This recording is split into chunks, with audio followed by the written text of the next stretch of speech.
A North Dakota jury found Greenpeace liable for damages surrounding the Dakota Access Pipeline protests. Joining me with more on this story is the Center Square's reporter Morgan Sweeney. Morgan, can you tell us a little bit more about this? Who was involved? So it was Energy Transfer, which is the company that's behind the Dakota Access Pipeline, which runs from North Dakota down to Illinois. It was installed in 2016 and 2017, and the environmental advocacy group Greenpeace. And what were they alleging in this lawsuit? So Energy Transfer was alleging that Greenpeace, well, they were involved in some major protests that happened over the pipeline back when it was being installed.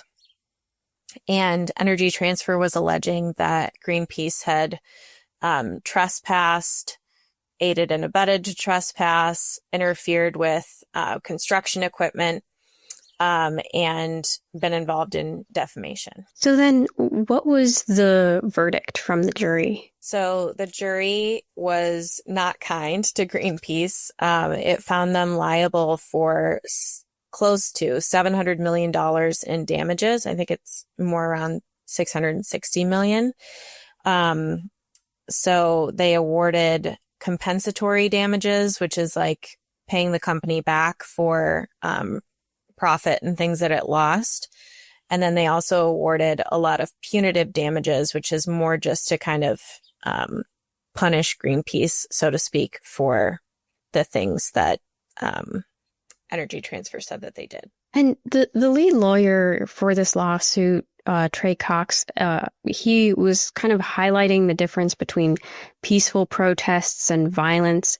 Now, these protests gained a lot of attention back in 2016 and 2017, but it's been a little while since then. Can you tell us more about what happened in the protests that led to this lawsuit? Yeah, so the protests occurred because of a Native American tribe that is near a site where the pipeline was being installed.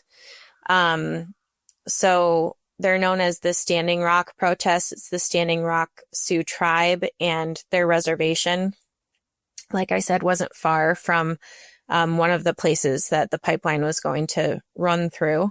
And the tribe was concerned that the pipeline would leak into the local water supply because it would be running under Lake Oahe, which is a lake that occurs along the Missouri River. And the protests grew very, very large. Thousands and thousands of people came from other states and kind of all over the place and joined this movement that was going on, this encampment, not far from Bismarck, North Dakota's capital city. And law enforcement has said that protesters threw different items at them, like human feces and water bottles full of urine and burning logs. And they used things like fence posts, and that some people had knives and things like that. And protesters, when they talk about it, say that it was a peaceful protest, except for law enforcement and private security's actions against them.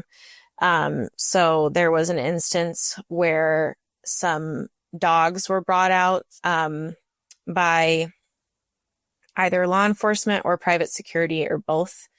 I'm not sure on that. And that was a very, very widely talked about incident. And